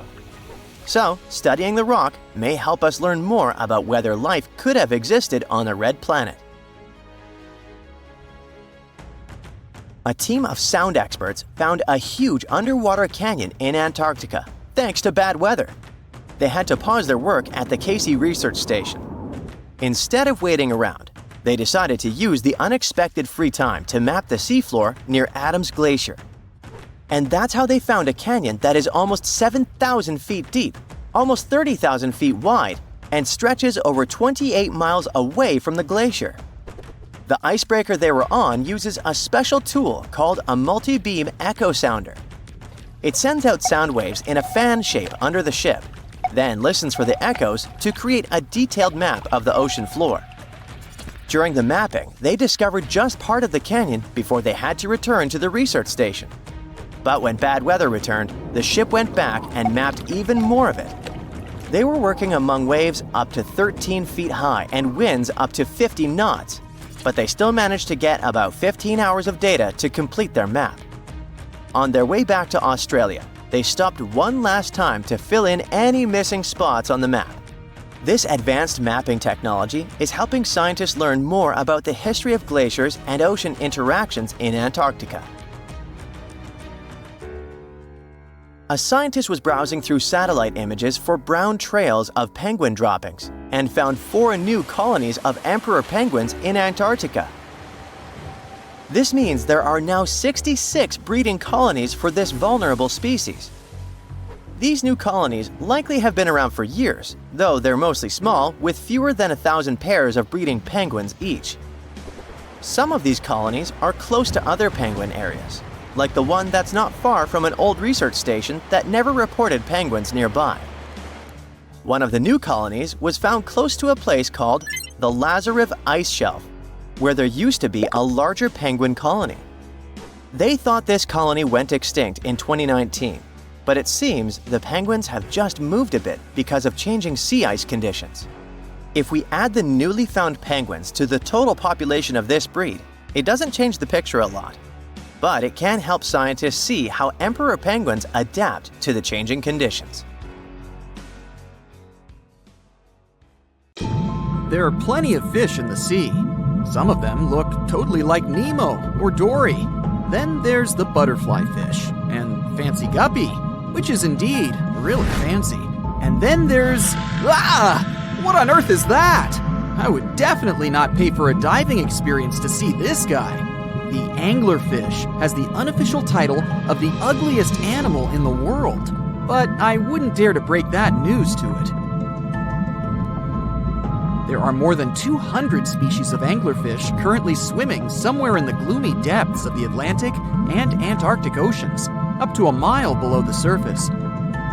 Some of them prefer different living conditions, the shallow tropical environments. Different kinds of anglerfish vary in shape and size, from the famous black sea devil to frogfish, monkfish, football fish, goosefish, batfish, and sea toad. The larger ones can be half as long as a full-sized bed, but most are less than a foot long. Since the choice of meals where these guys live isn't that huge, they had to come up with a unique hunting strategy. They don't waste their priceless life energy on following prospective prey. Instead, they use a piece of dorsal spine that sticks above their mouths like a fishing pole, hence the name of the fish. There's a sac of bioluminescent bacteria that glows brightly in the dark at the end of that rod.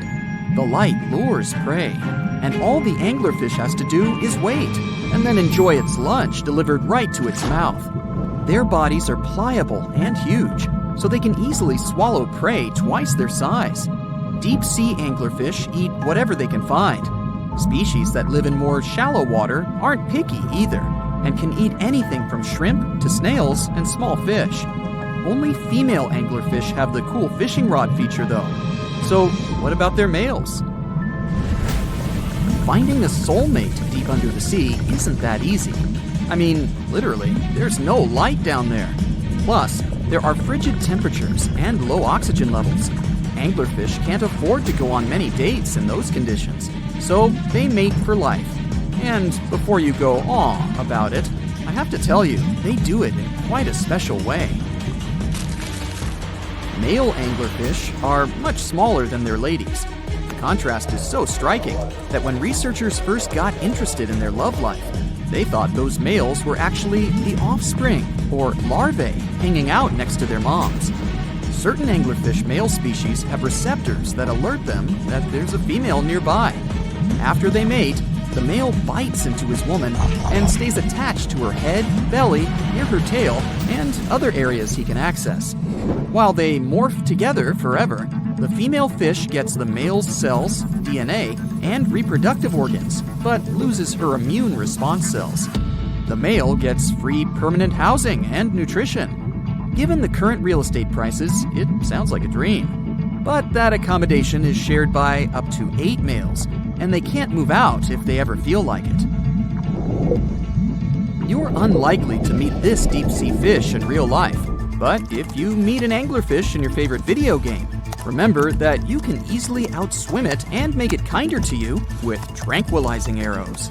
Once you befriend it, the anglerfish can be your scout and help you discover new areas with its bioluminescent pods.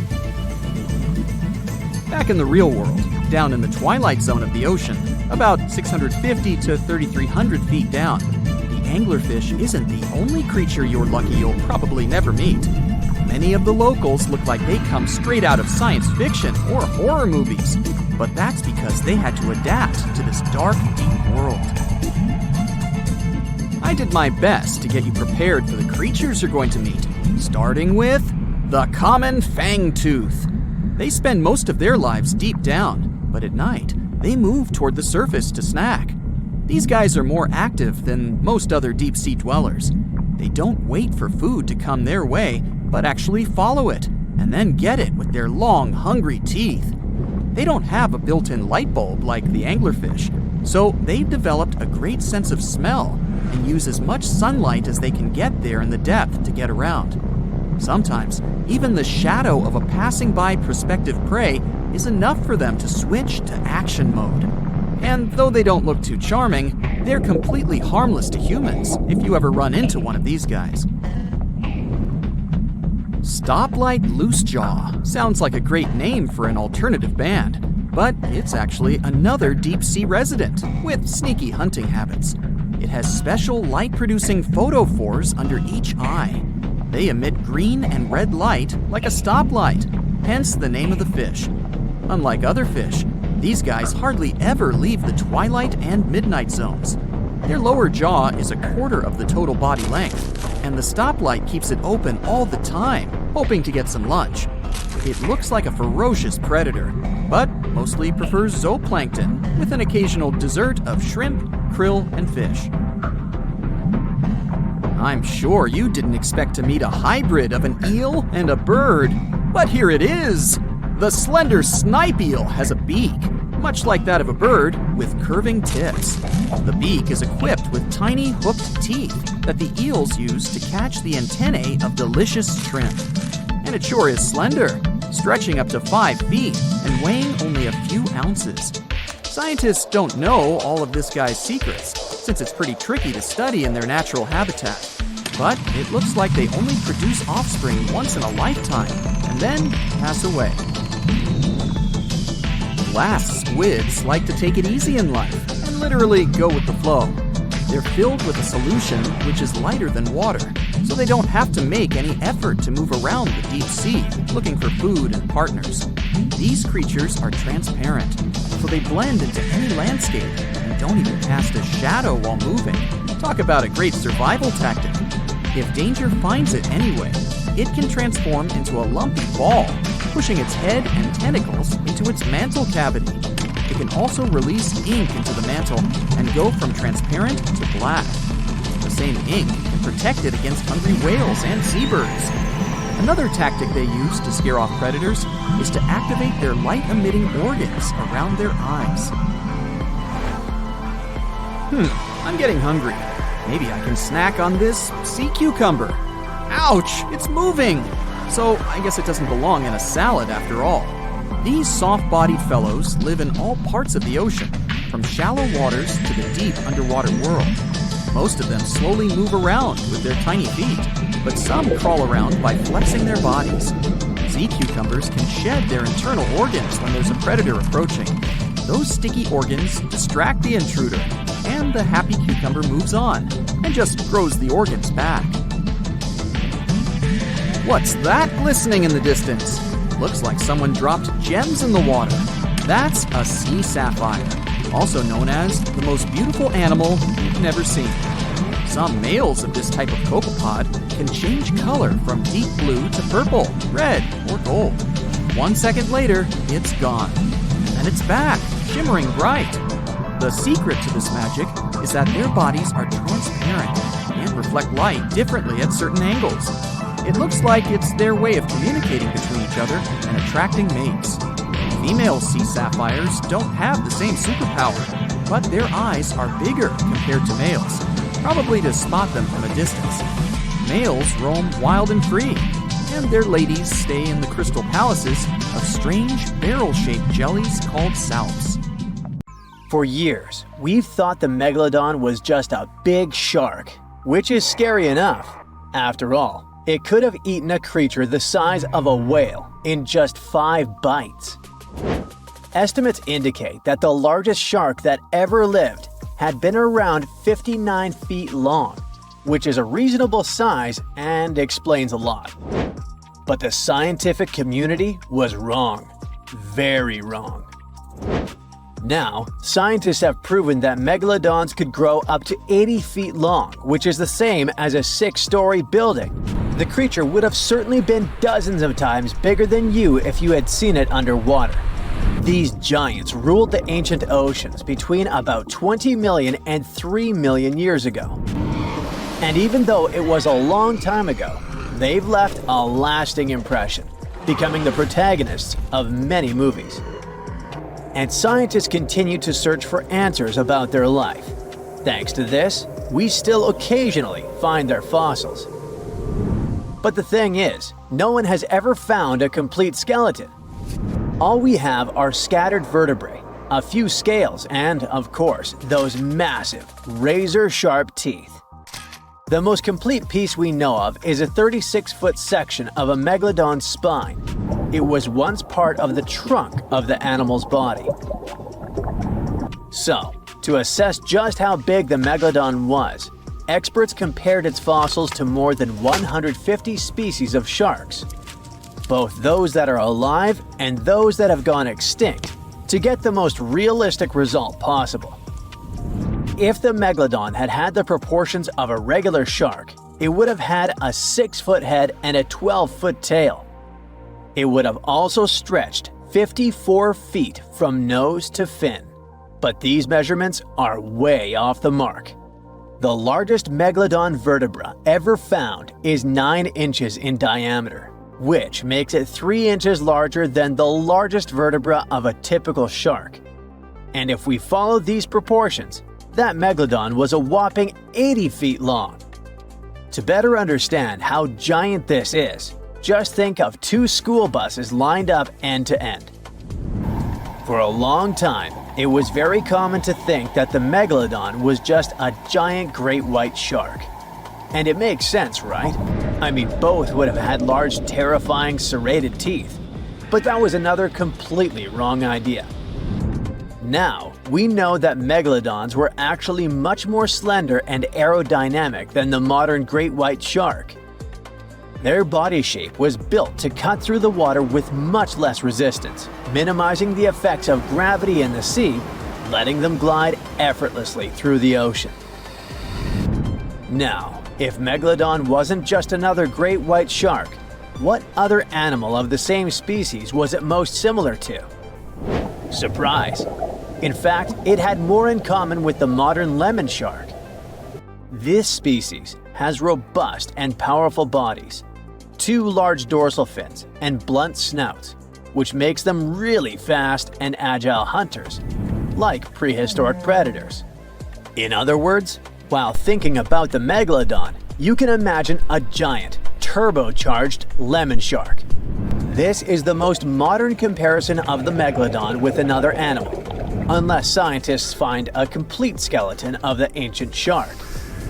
But it's not common to find complete shark skeletons. They're rare because they're actually made not of bone but of soft, coated cartilage, like the stuff in human noses and ears.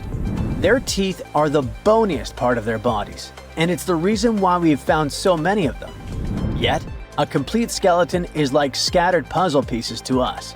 There's no solid bone to hold these pieces together, so the whole thing is very vulnerable to falling apart. Still, it's actually possible for an entire shark skeleton to survive. In these cases, very specific natural phenomena have to come into play. The skeleton needs to get buried super fast in mud or sediment, free of any kind of scavengers and away from ocean currents. Otherwise, it simply disintegrates before it can fossilize. Interestingly, although the sea is the home of these animals, it is possible to find their skeletons on land too. Millions of years ago, a big portion of today's dry land was submerged, teeming with marine life. Then, in certain places, sedimentary minerals and specific biological conditions of the seabed allowed the fossilization of sharks in marine rocks. Today, those are desert rocks that ensure the preservation of shark fossils.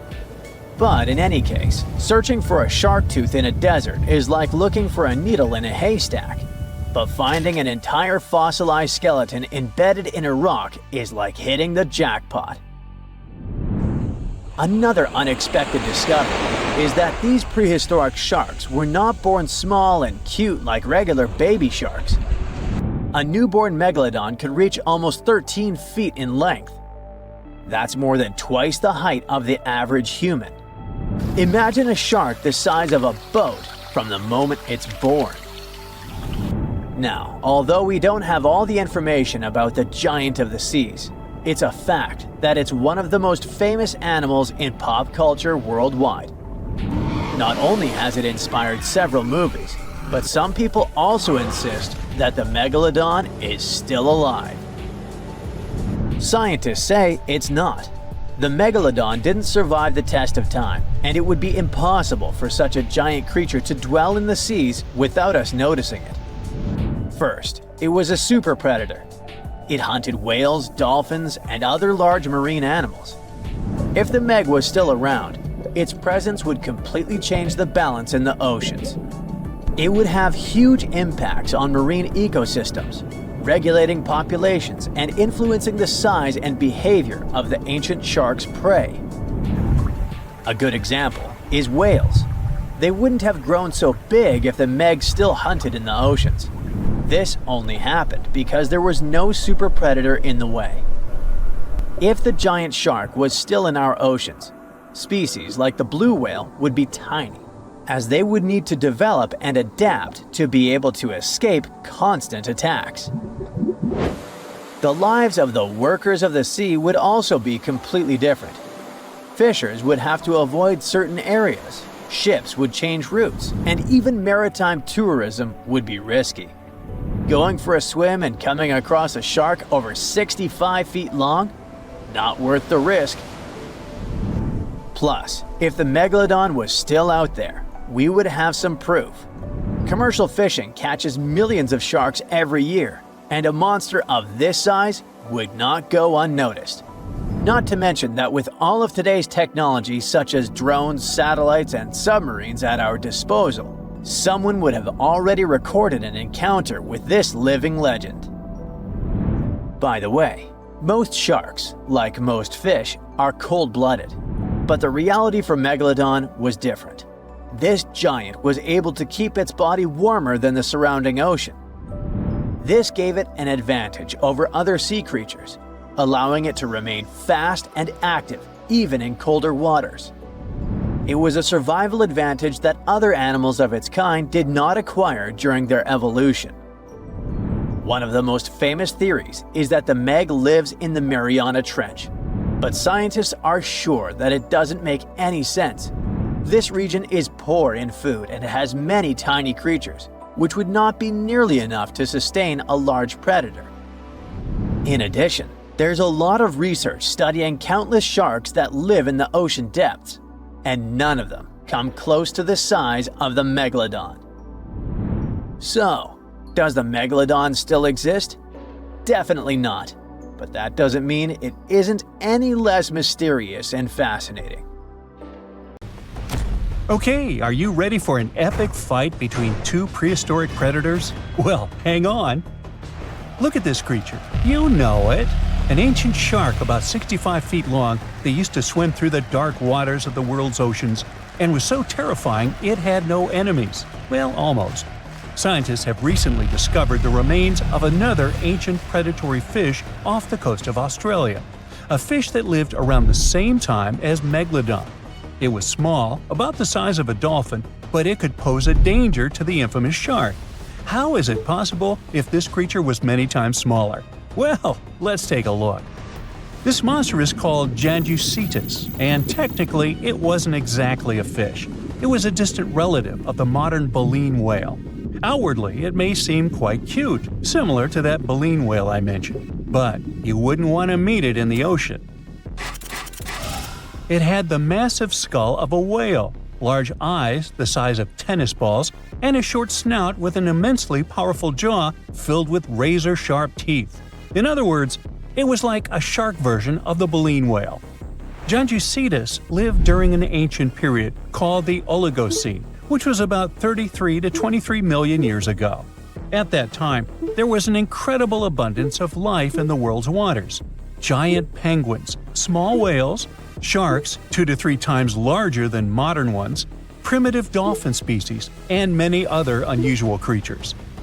Now imagine that in this ancient and terrifying neighborhood, a giant megalodon met a Janjucetus. At first sight, it's not love. The megalodon's victory is obvious, but don't rush to write the Janjucetus off. It's agile and fast. It's quite possible that it was more mobile than Megalodon, and during the fight, it would have avoided a direct attack. The Megalodon would have lost sight of such a small opponent, while the Janjucetus would have swum up to the shark's belly and opened its jaws. They're small, but there are a lot of sharp teeth. Now, these teeth were designed to rip and cut. The Janjucetus would attack the Megalodon with a small but very unpleasant bite, and the shark would have swum away after such a punch. But who knows? Maybe Megalodon would have immediately eaten Janucetus in the first seconds of the fight. Megalodon could have won, but in terms of speed and mobility, it would have lost. So let's look at something bigger, something that could actually have competed with Megalodon. It doesn't have to be a monster living at the same time as the ancient shark.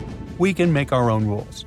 Imagine that all ancient marine creatures ended up in the same pool with Megalodon.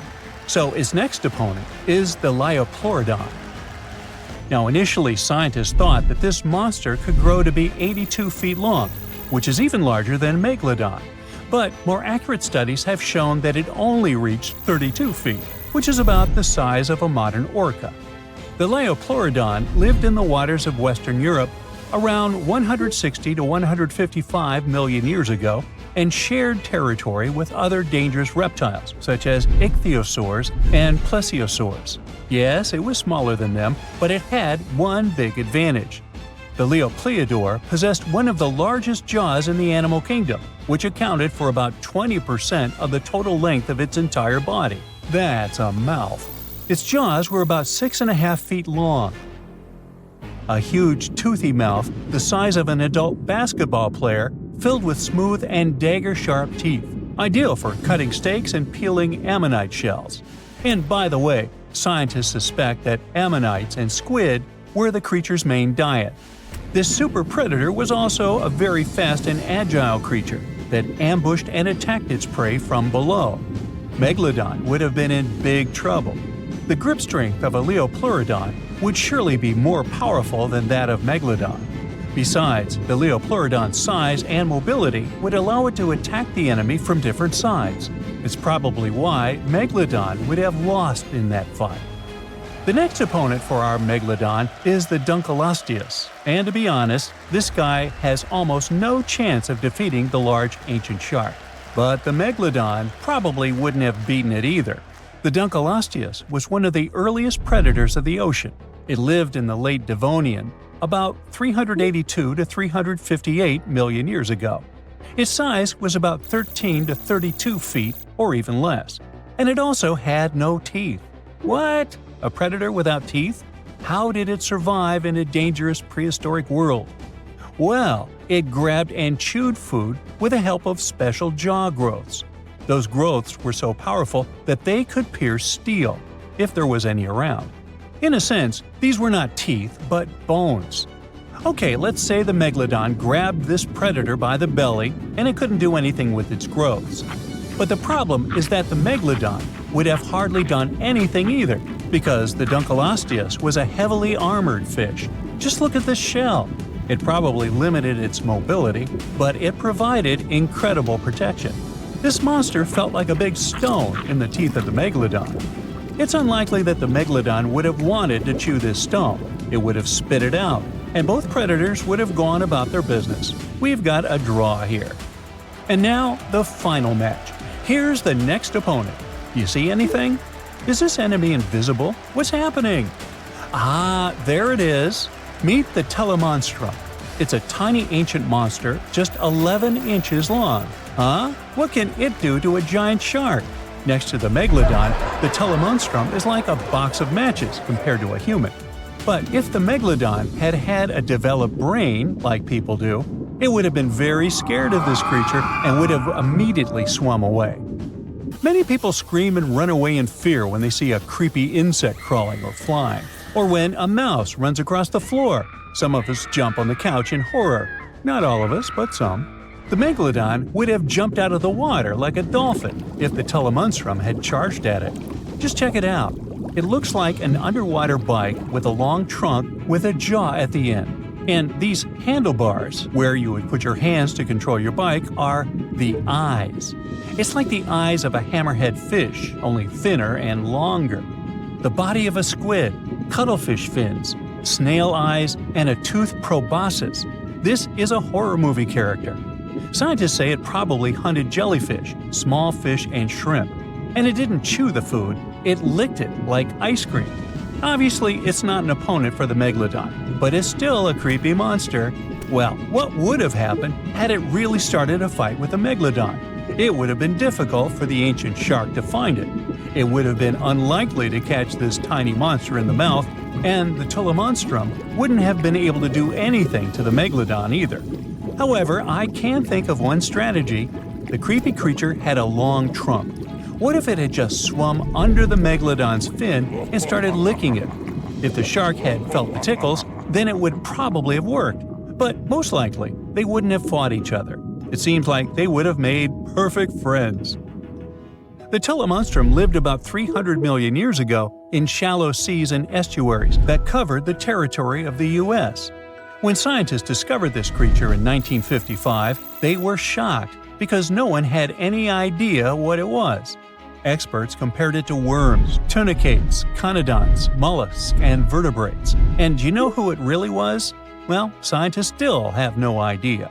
They can't determine its place on the tree of evolution. Perhaps this is some new branch, and its descendants simply haven't survived to this day. The Megalodon was one of the most dangerous predators on Earth. But now we know that other equally scary monsters lived in the oceans. But what if the Megalodon lived today? Who could have defeated him? A blue whale who would be even bigger than this ancient shark. But the blue whale seems to be a kind animal. It wouldn't fight. How about the Kraken? The Kraken versus the Megalodon? Well, let's save this fight for another video.